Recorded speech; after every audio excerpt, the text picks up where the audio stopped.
people play with people intelligence, the way they play with people intelligence and intellect, you know, the way they do today. You know, people are telling lies for a living. You know what I mean? You know what's the to me? Is who pick who he fight with. Right. Like if you sit there and you go, oh, I'm not going because this I nigga. won't him, but I'll fuck this one. Yeah, I think I can take him. Tony Yayo just landed in the crosshairs of Jay Prince, and what came out might be the craziest extortion plot hip-hop's ever seen. Here's how it all went down. Jay. Prince allegedly played his go-to check-in or face the heat move. Only this time, the target was none other than 50 Cent. But 50? He didn't flinch. Instead of keeping quiet, he aired it all out, told Jay Prince straight up, "If you're really about it, come find me." Just like that, the cold standoff between Houston's shadow boss and New York Street general exploded into open warfare. But don't get it twisted. This wasn't some random fallout.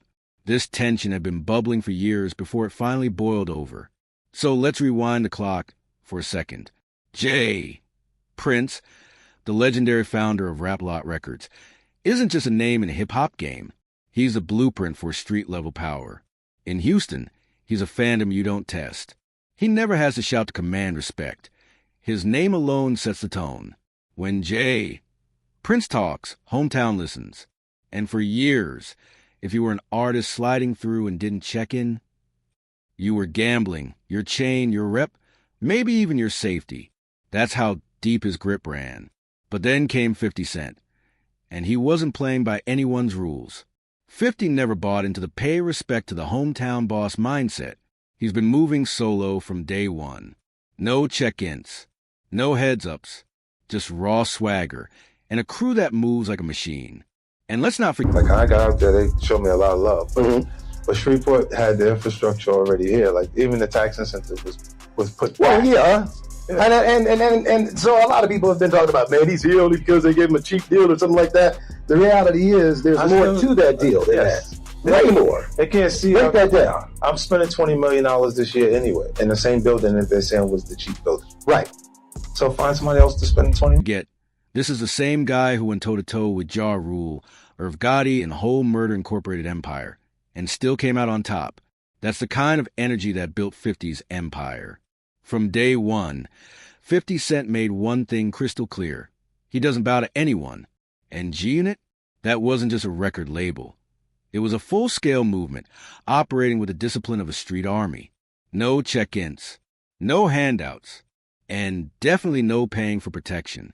That unshakable stance set the tone early on. Came to the city of Houston, but he didn't just come here to live. He has been helping out on so many causes in this city. And especially, he has been in our high schools, turning our high school students into entrepreneurs with his Unity Camp program. I've seen him firsthand. This city has been elevated because of his presence. And so today, we have the honor of saying to him, he's our 2022 Grand Marshal. Give it up to Curtis 50 Jackson. Now, before I call on him to speak, let me present you first a key to the city of Houston. Anywhere you go, 550 buildings, use the key, the door will swing wide open. 50 wasn't made to play by anyone else's rules. So when word started floating around that 50 was eyeing a move to Houston, the streets lit up with rumors. This wasn't just about switching cities. It was a power move. Because if 50 Cent touched down in hometown without acknowledging Jay Prince, that wasn't just bold. It was seen as an open provocation, a statement, a direct line drawn in sand. And here's the wild part. He actually went through with it. From a jump, 50 Cent built his name on fearlessness. G-Unit wasn't just a music label. It moved with the discipline of a street battalion. No check-ins, no handouts, and absolutely no paying to feel protected. That mentality sent a clear message. 50 didn't follow the street rule book. He wrote his own. So when whispers started circling about him possibly relocating to Houston, it wasn't just a calculated move. It was a power play. especially in a city that's long been regarded as Jay Prince's stronghold. In hometown Jay, Prince isn't just a music mogul. He's viewed as street royalty. And for years, there's been an unspoken rule. When artists enter his territory, they check in. It's framed as mutual respect. But critics argue it often comes with strings attached and a price tag labeled protection.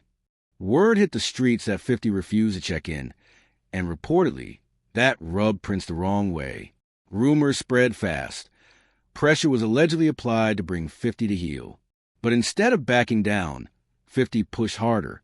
Sources say he told his circle outright, G-Unit doesn't pay for safety. And as tensions rose, 50 did what he does best. He hit social media and turned the whole thing into a spectacle. Through sharp Instagram captions and slick jabs, he made it crystal clear he didn't need anyone's permission to be in Houston. Behind the scenes, he was working on something huge, a $20 million film and television studio, right in the heart of the city. But just as fast as it made headlines, it disappeared. The public excuse? Infrastructure delays. The streets? They tell a different story, one where rising friction behind closed doors killed the deal. And here's what really turned heads. While Prince might have viewed 50's presence as a challenge, Houston welcomed him like a hometown hero. Just a year after he moved in, the mayor handed him the key to the city and officially declared November 24th 50 Cent Day. He wasn't just getting props as a rapper. He was being celebrated as a mogul and a mentor. Through his G&E Foundation, he funded youth programs, hosted charity drives, and boosted local schools. In 2023, he gave away nearly $1 million worth of toys to Houston families. No big media stunt, just action. He even partnered with Houston sports teams to grow his liquor empire, proving he wasn't just visiting. He was planting roots. While 50 kept racking up wins, Prince, according to online chatter, watched from the sidelines as the city he once ruled started to embrace a new king. Then Tony Yayo entered the chat. G-Unit's most unfiltered voice pulled up to Vlad TV and broke it all down, why their crew never played the check-in game. Yayo didn't sugarcoat it. He called it what it is, organized extortion. According to him, the whole check-in culture isn't really about safety. It's about control. And when rappers lean on street ties for protection, they're often stepping into a trap. He even pointed to Pop Smoke's death as a tragic lesson in trusting the wrong kind of security. Yayo made it plain, G-Unit doesn't owe anyone favors. They move tight, guard their own, and don't pay tolls just to walk through a city. Because at its core, the so-called protection hustle is just danger wrapped in courtesy. Skip the check-in, and suddenly your chain's missing, your card disappears, or worse. And when it all hits the fan, the same people who promised to back you up are nowhere to be found. So while Prince built his legacy as the gatekeeper of Houston, 50 Cent walked in and flipped the narrative. No permission, no submission. He pulled up, gave back, and took charge. And now, he's not just posted in Houston. He's running it. This is where things took a sharp left. You're dealing with OGs who haven't realized the game's changed. The new generation? They're not playing by old-school street politics. That whole big homie energy, it just doesn't land the same anymore. One rising artist said it straight. We're not your little __. We don't look up to big homies. And for someone like NBA Youngboy, that hits deep. He came to Houston strictly for business. No check-in, no favors. Then, like clockwork, chaos erupted. His place got hit. Chains gone, cash missing, car keys swiped. It had all the signs of a setup. Then suddenly, Prince popped up on Instagram claiming he recovered everything. But instead of handling it like a real OG behind closed doors, he aired it out for the world. Youngboy didn't bite his tongue. He fired back, calling Prince a 60-year-old clout chaser. Said if it was truly out of respect, he'd have picked up the phone, not tried to go viral.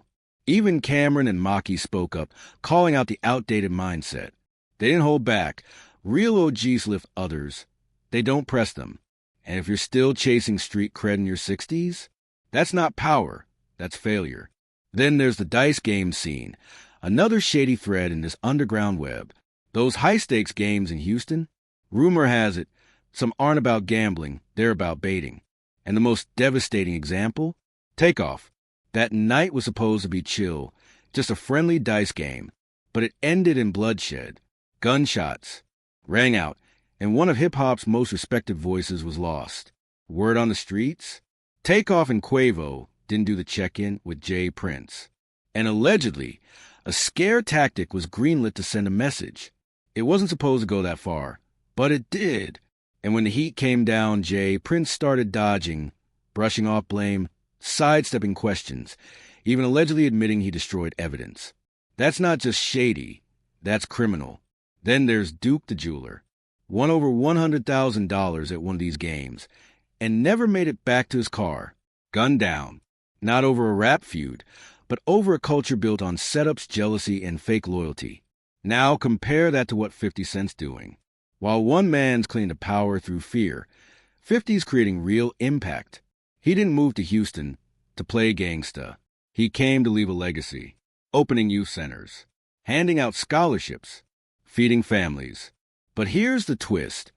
While the internet laughs at his memes, behind the scenes, 50's collecting receipts, quietly talking to people, gathering real intel, building what some say could expose the entire check-in culture as what it really is, organized extortion. And if the feds catch wind, it could all collapse like a house of cards. Because this isn't internet drama anymore. This is chess. And 50's playing the long game. He's turned every beef into branding, every shot into strategy. While Jay Prince allegedly pulls strings in the shadows, 50's got public backing. The mayor, the city, the people. He didn't just move to Houston. He took control of it. So now the real question is this. Who really runs the city? The OG stuck in the past? Or the boss building what's next? Sound off in the comments. Is 50 Cent going too far? Or is he exactly what the culture needed to expose the dark side of the industry? Hit that like button, tap subscribe, and share this with someone who needs to hear the real. Because trust me, the next chapter, it's going to be even crazier.